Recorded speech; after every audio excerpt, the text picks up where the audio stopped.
এজন হৈছে অল্পভাষী আৰু হাঁহিমুখীয়া।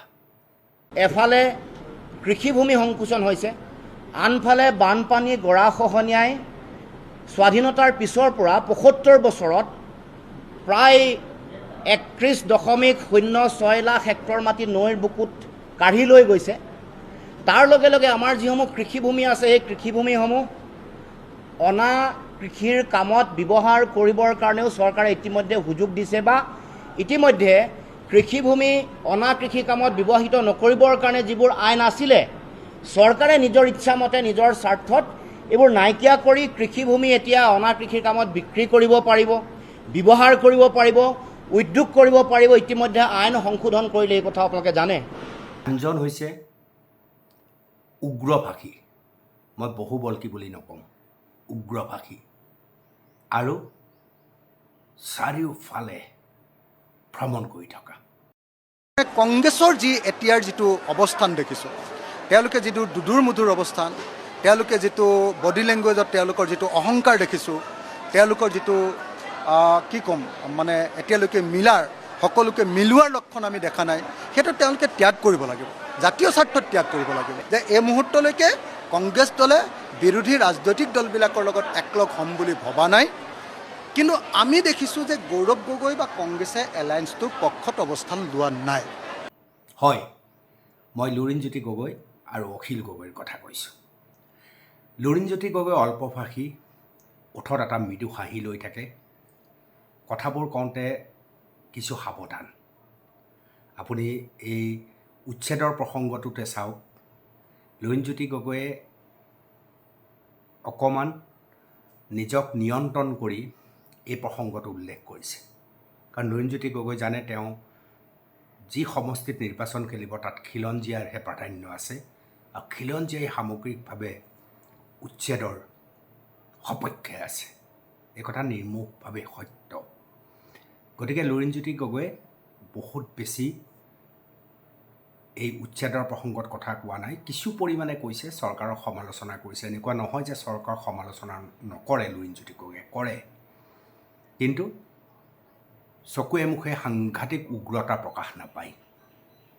হাতৰ যিধৰণে তেওঁ অনুশীলন কৰে, হাতৰ অংগিমা ভংগিমা, তাতো সাংঘাতিক উগ্ৰতা প্ৰকাশ নাপায়। অতি কৌশলপূৰ্ণভাৱে তেওঁ চৰকাৰক সমালোচনা কৰে। এই উচ্ছেদৰ সম্পৰ্কত আমাৰ স্থিতি স্পষ্ট, আইনসন্মত, বিধিগত, উচ্চতম ন্যায়ালয়ে দিয়া নিৰ্দেশনা অনুসৰি উচ্ছেদ হ'ব লাগে। যিমানবোৰ উচ্ছেদৰ কথা কৈ আছে, বাংলাদেশী বুলি কয়। আজি সেইবোৰ প্ৰশ্ন অনাৰ লগে লগে তেওঁক এটা নতুন টাৰ্ম আনিছে, এটা নতুন টাৰ্ম তেওঁ কৈছে যে ডেম'গ্ৰাফিক ইনভেশ্যন। গুজৰাটৰ পৰা মুছলমানৰ ভোট ল'ব। এবাৰ মূল লক্ষ্য হিমন্ত বিশ্ব শৰ্মাৰ মুছলমানসকলৰ ভোট। এই ভয় খুৱাইছে আৰু মাটি এনেকৈ পট্টা দি পিনে ক্ষতিপূৰণ দি তেওঁলোকে এবাৰ মুছলমানৰ ভোট। উচ্ছেদৰ প্ৰসংগত গৌৰৱ গগৈকো আমি দেখিছোঁ এটা মাজৰ স্থিতি গ্ৰহণ কৰিছে, সাংঘাতিক আক্ৰমণ কৰা নাই চৰকাৰক, আৰু উচ্ছেদৰ প্ৰচণ্ড যিটো বিৰোধিতা বুলি কয়, সেই বিৰোধিতাটো কৰা নাই। কাৰণ খিলঞ্জীয়াৰ প্ৰশ্ন আছে, ২৬ৰ নিৰ্বাচনৰ প্ৰশ্ন আছে। ইয়াৰ বিপৰীতে যদি আপুনি চাই অখিল গগৈক, অখিল গগৈ কিন্তু সাংঘাতিকভাৱে উগ্ৰ। অখিল গগৈ অল্পভাষী মুঠেই নহয়, উগ্ৰভাষী। মই বহুবল্কী বুলি নকওঁ, কাৰণ তেওঁ যিবোৰ কথা কয় সেইবোৰ কথাৰ নিশ্চিতভাৱে গুৰুত্ব আছে। তেওঁ গুৰুত্বহীন কথা নহয়। অসমৰ সমস্যাক লৈ তেওঁ প্ৰত্যক্ষ আক্ৰমণ কৰে, চৰকাৰক খুব তীব্ৰ সমালোচনা কৰে, যদিও মানুহে তেওঁক সন্দেহ কৰে। গতিকে তেওঁ অল্পভাষী নহয়, আৰু সমান্তৰালভাৱে তেওঁ চাৰিওফালে বিচৰণ কৰি ফুৰে। উচ্ছেদৰ প্ৰসংগত দেখিছিলে, আপোনালোকে দেখিছে, কংগ্ৰেছতকৈ দুখোজ আগুৱাই গৈ তেওঁ আক্ৰমণাত্মক হৈছে। তেওঁ লখিমপুৰতো গৈছিল, সেইটো বৰ বেছি মানুহৰ চকুত নপৰিল, কিন্তু তেওঁ ধুবুৰী, বিশেষকৈ বিলাসীপাৰাত গৈ উচ্ছেদকাৰীসকলৰ লগত যিধৰণে তেওঁ মিলি গৈছিল, সেইটোক লৈ সাংঘাতিক চৰ্চা আজিৰ তাৰিখতো হৈ আছে, এতিয়াও হৈ আছে। কংগ্ৰেছ ক'ৰবাত থাকি গৈছে, অখিল গগৈ সাংঘাতিকভাৱে আক্ৰমণাত্মক দেখিবলৈ পোৱা গৈছে। এই কাৰণবোৰৰ কাৰণে বোধ কৰোঁ কংগ্ৰেছৰ সৈতে অখিল গগৈৰ মিত্ৰতাৰ প্ৰসংগত দুখোজ আগুৱাই গৈ ৩ খোজমান পিছুৱাই আহে। কংগ্ৰেছৰ ডিঙিত টিলিঙাই দিম, আমি গৰু নেকি মই নাজানো। কংগ্ৰেছে আমাক কি আজি ইমান বেয়াকৈ কৈছে, মই অতি দুখ পাইছোঁ। কংগ্ৰেছৰ ডিঙিত টিলিঙাই দিম, আমি গৰু নেকি মই নাজানো। অখিল গগৈ মানে গৰখীয়া যেন এনেকুৱা লাগি গৈছে। আজি এখন বাতৰি কাকত কোনখন মই নাজানো, কিবা আজি ৰাতিপুৱা মানে মইতো এনেকৈ কেতিয়াও নকওঁ, তেওঁলোকে ইমান অসন্মানজনক কথা কৈ থাকে। জাকিৰ হুছেইন চিকদাৰ বোলে মুখ্যমন্ত্ৰীৰ খাচ মানুহ, গৌৰৱ গগৈ আৰু বোলে হিমন্ত বিশ্ব শৰ্মা একেলগে কিবা মানে একেলগ হৈ আছে। এইবিলাক কথা কিয় কয় অখিল গগৈ ডাঙৰীয়া মই নাজানো। তেনেকুৱা দৃশ্যই আমি প্ৰায়ে দেখি আছোঁ।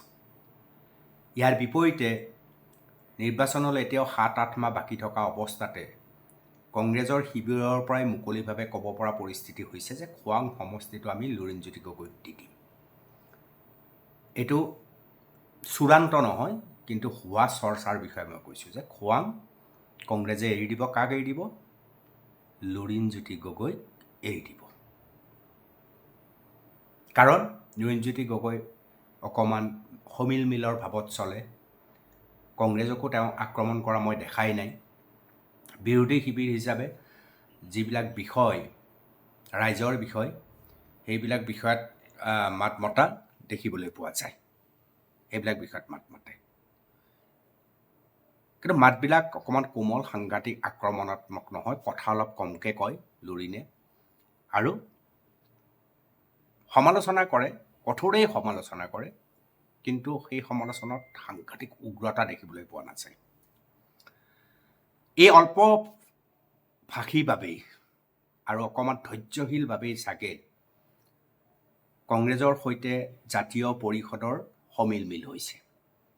কংগ্ৰেছে অকণমান আগতীয়াকৈ ক'ব পৰা হৈছে যে আমি খোৱাং সমষ্টিটো এৰি দিম। আৰু এই অল্পভাষী নহয় বাবেই, কথাত উগ্ৰতা আছে বাবেই, আৰু বাৰে বাৰে যিটো কাম লুৰিণজ্যোতি গগৈ কেতিয়াও কৰা নাই, সেই কামটো অখিল গগৈয়ে সদায় কৰে। কংগ্ৰেছক তীব্ৰ সমালোচনা। সেই তাহানিৰ পৰা উপনিৰ্বাচনৰ পৰা আমি দেখি আহিছোঁ। গৌৰৱ গগৈক আনকি অহংকাৰ জোকাৰিবলৈ তেওঁ আবেদন জনাইছে। আৰু তেওঁ খুব স্পষ্টভাৱে কৈছে, যদিহে আমি বিৰোধী এক নহওঁ, তেতিয়াহ'লে কোনো কাৰণত বিজেপিক ৰোধ কৰিব নোৱাৰে 26-ত। গতিকে অহংকাৰ জোকাৰি দিয়ক, আমি মিলন হওঁ। এই যে আক্ৰমণাত্মক ৰূপ, কংগ্ৰেছকো যাৰ পৰা হাৰিব পৰা নাই। অখিল গগৈৰ দৃষ্টিভংগী হৈছে, তোমালোক একেবাৰে সন্মুখত কেপ্টেইন হৈ থাকিবা, আমি কেৱল খেলি থাকিম, এইটো হ'ব নোৱাৰে। কেপ্টেইন আমি আটাইবিলাকে হ'ম। বোধ কৰোঁ এই অভ্যাসটোৰ বাবেই কংগ্ৰেছৰ সৈতে অখিল গগৈৰ এটা ব্যৱধান এতিয়াও আমি দেখিবলৈ পাইছোঁ। আৰু ব্যৱধান আৰু দুখোজ আগবঢ়াই পেলাই দেৱব্ৰত শইকীয়াই অলপ কৌশলেৰে ক'লে যে শিৱসাগৰৰ 5টা সমষ্টিত আমি কংগ্ৰেছে শক্তিশালী কৰিব লাগিব। তাৰ পৰা ব্যৱধান আৰু বেছি বাঢ়িবলৈ আৰম্ভ কৰিলে। আমি যদি 2021 নিৰ্বাচন চাওঁ শিৱসাগৰ সমষ্টি, তেতিয়াহ'লে প্ৰথম স্থানত আছিল অখিল গগৈ, দ্বিতীয় স্থানত আছিল বিজেপি, আৰু তৃতীয় স্থানত আমি দেখিবলৈ সক্ষম হৈছিলোঁ কাক? কংগ্ৰেছ। গতিকে যদি মিত্ৰতাৰ ধৰ্ম পালন কৰে, তেতিয়াহ'লে অখিল গগৈ শিৱসাগৰ সমষ্টিটো পাব লাগে। কিন্তু মিত্ৰতাৰ যদি অখিল গগৈ অৰ্থাৎ ৰাইজৰ দলৰ সৈতে কৰিব নোখোজে, তেতিয়া 21ৰ দৰে তেওঁলোকে নিৰ্বাচন খেলিব। কংগ্ৰেছো থাকিব, বিজেপিও থাকিব, আৰু অখিল গগৈ নিৰ্বাচন খেলিব বুলি থৈ ল'লোঁ।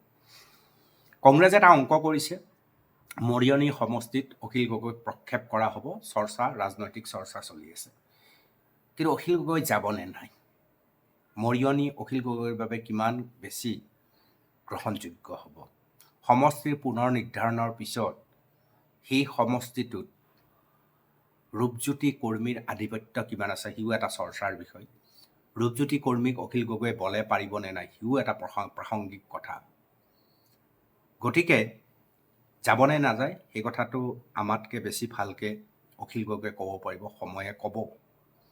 কিন্তু এই মুহূৰ্তৰ স্পষ্ট কথাটো এইটোৱেই যে অখিল গগৈ লগত শিৱসাগৰ সমষ্টিটোৰ ক্ষেত্ৰত কংগ্ৰেছৰ এতিয়াও মতানৈক্য আছে। এৰি দিব খোজা নাই কংগ্ৰেছে। উজনি অসমত কংগ্ৰেছে এইবাৰ ভাবিছে যে বিৰোধী শক্তি হিচাপে এককভাৱে সাংঘাতিক প্ৰচণ্ড ৰূপত আছে, আৰু বিজেপিক তেওঁলোকে পৰাভূত কৰিব পাৰিব। কিন্তু অখিল গগৈ কয় নোৱাৰে, মিলন হ'ব লাগিব, এক হ'ব লাগিব, নহ'লে নোৱাৰে। কিন্তু মিলনটো জাতীয় পৰিষদৰ সৈতে হয়তো সম্ভৱ হ'ল বা সম্ভৱ হোৱা যেন লাগিছে, কিন্তু অখিল গগৈৰ সৈতে হৈছে নে নাই মোৰ এতিয়া সন্দেহ আছে। অহা সময়বিলাকতো যে হ'ব মোৰ সন্দেহ আছে। হ'ব লাগিলে শিৱসাগৰ সমষ্টিটো কংগ্ৰেছে অখিলক এৰি দিবই লাগিব, অখিল তাৰ কাৰণে প্ৰাপ্য। মই এইটো ক'ব খোজা নাই যে অখিল গগৈয়ে কাম নকৰে। অখিল গগৈ কিন্তু কাম কৰাৰ ইচ্ছা থকা এজন মানুহ। বিধানসভাৰ বাহিৰতে হওক বা বিধানসভাৰ ভিতৰতে হওক, অখিল গগৈয়ে কিন্তু কথা ক'বলৈ নেৰে। অখিল গগৈ কথা ক'বই, বিধায়ক নহ'লেও ক'ব, বিধায়ক হ'লেও ক'ব, সেই কথা আমি জানো। কোনোবাই ভাল পাওক বেয়া পাওক তেওঁ আক্ৰমণ কৰিবই, সেই কথাটো নিশ্চিত। আৰু অখিল গগৈ দৌৰি ফুৰিব পৰা এটা মানুহ, চাৰিওফালে দৌৰি ফুৰে, আৰু দৌৰি ফুৰাৰ বাবে তেওঁৰ ওচৰত আবেদনো বহুত আহি থাকে বুলি মই জানো। কিন্তু বিলাসীপাৰাৰ প্ৰসংগটো, উচ্ছেদৰ প্ৰসংগটো, যিহেতু সমগ্ৰ খিলঞ্জীয়াই অসমখন বেদখলমুক্ত হোৱাটো বিচাৰিছে, বনাঞ্চল বেদখলমুক্ত হোৱাটো বিচাৰিছে, সেই সময়ত অখিল গগৈ যি ধৰণৰ এগ্ৰেছিভ হৈ উচ্ছেদ যিসকলক কৰা হৈছে সেইসকলৰ পক্ষত থিয় দিছে, সেই বিষয়টোৱে অখিল গগৈ খিলঞ্জীয়াৰ কাষত অকণমান পৃথক ৰূপত থিয় কৰাইছে। যদি শিৱসাগৰত নিৰ্বাচন খেলে, যদি অখিল গগৈয়ে শিৱসাগৰত নিৰ্বাচন খেলে, তেতিয়াহ'লে ধুবুৰীৰ বা চাপৰৰ তেওঁৰ যি অভিযান, সেই অভিযানে কি কামত আহিব মই বুজি পোৱা নাই। কামত আহিব নে তেওঁ লোকচান হ'ব? লোকচান হ'ব, নিশ্চিতভাৱে আপুনি ক'ব লোকচান হ'ব। তাৰপিছতো অখিল গগৈ কিন্তু কৰি আছে। গতিকে অখিল গগৈ তেনেকুৱা মানুহ, কৰা মানুহ, জিকিলেও কৰিব, নিজিকিলেও কৰিব, তেওঁ সেই ধৰণৰ এটা দৃষ্টিভংগী লোৱা মানুহ। কিন্তু সেই মানুহজনতকৈ লুৰিণজ্যোতি গগৈ পৃথক। বহু অংক লুৰিণে কৰিব জানে। ৰাজনৈতিক অংক কেনেকৈ কৰিব লাগে লুৰিণজ্যোতি গগৈয়ে কিছু পৰিমাণে কিন্তু শিকিলে, সেই কথা স্বীকাৰ কৰিব লাগে। ব্যক্তিগতভাৱে মই লুৰিণজ্যোতি গগৈকো ভাল পাওঁ, অখিল গগৈকো ভাল পাওঁ।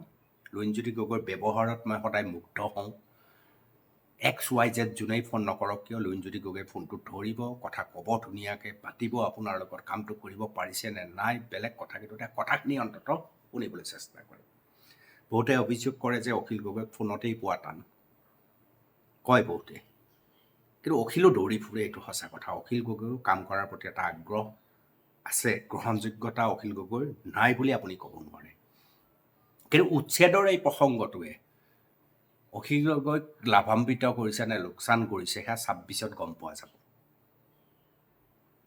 কিন্তু উচ্ছেদৰ এই প্ৰসংগত, চাপৰৰ ধুবুৰীৰ প্ৰসংগত গৌৰৱ গগৈ, লুৰিণজ্যোতি গগৈ যিমানে কমকৈ কথা কৈছে, কৌশলপূৰ্ণ এটা পদ্ধতি অৱলম্বন কৰিছে, ইয়াৰ বিপৰীতে দুখোজ তিনিখোজ আগত গৈ অখিল গগৈ তেওঁলোকৰ লগত মিলামিছা আৰম্ভ কৰি দিলে, সেইটোৱে কংগ্ৰেছক বৰ ক্ষতি কৰিছে। উচ্ছেদৰ ইমান মুকলি বিৰোধিতা গৌৰৱ গগৈ কৰিব নোৱাৰে কাৰণটো হৈছে খিলঞ্জীয়াৰ স্বাৰ্থ। উজনিতটো সমষ্টিকেইটা অন্ততঃ কংগ্ৰেছে ভাল ফাইট দিব লাগিব, সেই কথাটো গৌৰৱ গগৈহঁতে মন কৰিছে। সেইকাৰণে উচ্ছেদৰ বিৰোধিতা কৰিছে, কোমলকৈ কৰিছে। পুনৰ সংস্থাপনৰ বিষয়টো তেওঁলোকে কৈছে, কিন্তু বাকী উচ্ছেদৰ প্ৰসংগটো অলপ কোমলকৈ কৈছে। সেইকাৰণে বহু বংগমূলীয় মুছলমানে কিন্তু গৌৰৱ গগৈক সমালোচনা কৰাত লাগি গৈছে, আৰু অখিল গগৈক তেওঁলোকে বাহ দিছে। কিন্তু ইয়াৰ দ্বাৰা অখিল গগৈৰ কি লাভ হয় মোৰতো লগা নাই বিশেষ একো লাভ হ'ব বুলি। দল হিচাপে লাভ হ'ব পাৰে, কিন্তু তেওঁৰ সমষ্টিত তেওঁ জিকাটো এই প্ৰধান কথা, তেওঁ মুৰব্বী, তাত কি লাভ হ'ব মই নাজানো। ইয়াৰ সলনি খিলঞ্জীয়াৰ পৰা আঁতৰি গৈছে নেকি অখিল গগৈ, তেনে প্ৰশ্ন উত্থাপন হৈছে। কিন্তু কংগ্ৰেছৰ সৌভাগ্য চাওক, যদি বদৰুদ্দিন আজমল অসুস্থ নহ'লহেঁতেন, তেতিয়াহ'লে নিশ্চিতভাৱে বদৰুদ্দিন আজমল ইয়াত আহিলহেঁতেন। সাংসদ ৰকিবুল হুছেইনে ধুবুৰীৰ সাংসদ হিচাপে অকণমান সোচ্চাৰ হ'ল, চিঞৰ বাখৰ কৰিলে, মাজে মাজে হিমন্ত বিশ্ব শৰ্মাক তেওঁ আক্ৰমণ কৰিলে, মাজে মাজে অনুৰোধো কৰিলে, অলপ কৌশলপূৰ্ণ স্থিতি তেওঁ তাৰ মাজতো লৈছে, আক্ৰমণাত্মক হৈও কৌশলপূৰ্ণ স্থিতি লৈছে। যদি আজমল আহিলহেঁতেন, তেতিয়াহ'লেতো কংগ্ৰেছত ভয়ংকৰ বিপদ হ'লহেঁতেন। সংখ্যালঘুৰ ভোট কংগ্ৰেছৰ হাতত পৰা সৰকি গ'ল যাব নেকি এনেকুৱা ধৰণৰ এটা আশংকা হ'লহেঁতেন এতিয়াও সেই আশংকাটো একেবাৰে নাই বুলি আপোনালোকে নাভাবিব উচ্ছেদৰ এই প্ৰসংগই কংগ্ৰেছক বহুত পৰিমাণে ক্ষতি কৰিছে কাৰণ সুবিধাজনক স্থিতি ল'বলগীয়া হৈছে সেইকাৰণে যাই হওক চৰ্চা আলোচনা চলি থাকিব কিন্তু মূল কথাটো হৈছে অল্পভাষী আৰু অকণমান পৰিপক্ক ৰাজনীতিৰ ইংগিত দিয়াৰ বাবে 7-8 মাহ থাকোঁতেই মিত্ৰতাৰ প্ৰসংগত কংগ্ৰেছে এক প্ৰকাৰ হাতখন আগবঢ়াই দিছে লুৰিণজ্যোতি গগৈক জাতীয় পৰিষদক জগদীশ ভূঞাৰ নিচিনা জ্যেষ্ঠ ৰাজনীতিবিদ থকাৰ বাবেই বোধকৰোঁ লুৰিণজ্যোতি গগৈ সেইবিলাক শিকিছে দেখিছে শুনিছে বুজিছে উগ্ৰতা পৰিহাৰ কৰিছে য'তে ত'তে গৈ জঁপিয়াই পৰা প্ৰৱণতাটো এৰিছে আৰু কংগ্ৰেছক ভুলবশতো এটা সমালোচনা কৰা নাই লুৰিণজ্যোতি গগৈ যিমান বিপদ নহওক জগদীশ ভূঞাৰ অৱদান আছে যেন মোৰ লাগে দেখিছে শিকিছে বুজিছে লুৰিণজ্যোতি গগৈ কিন্তু ৰাইজৰ দলক নেতৃত্বত আৰম্ভণি আৰু শেষ হৈছে অখিল গগৈ ওপৰতো কোনো নাই সৰ্বে সৰ্বা তেওঁৱেই সকলো কৰে তেওঁক উপদেশ দিবলৈ কোনো নাই সেইবাবে বোধকৰোঁ অখিল গগৈয়ে মিত্ৰতাৰ প্ৰসংগত কংগ্ৰেছক সোধাই এৰা নাই বহুত আক্ৰমণ কৰিছে গৌৰৱ গগৈক অহংকাৰী বুলি বাৰম্বাৰ কৈছে কথাবিলাক বিয়পি গৈছে দেৱব্ৰত শইকীয়াকো আক্ৰমণ কৰিছে আৰু কংগ্ৰেছক বাৰে বাৰে কৈছে যে যদি মিত্ৰতা নকৰ কিন্তু বিজেপি চৰকাৰ আহিব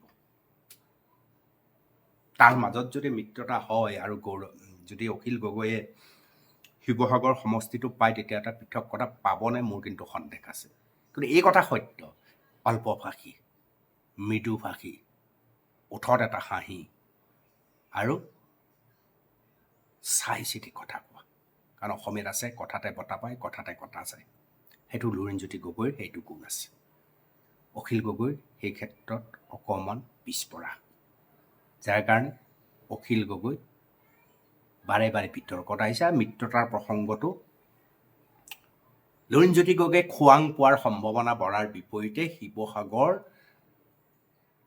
কংগ্ৰেছে এৰি নিদিয়াৰ দৰে পৰিস্থিতিৰ সৃষ্টি হৈছে হয়নে নহয় বাৰু আপোনালোকে কি ভাবে জনাব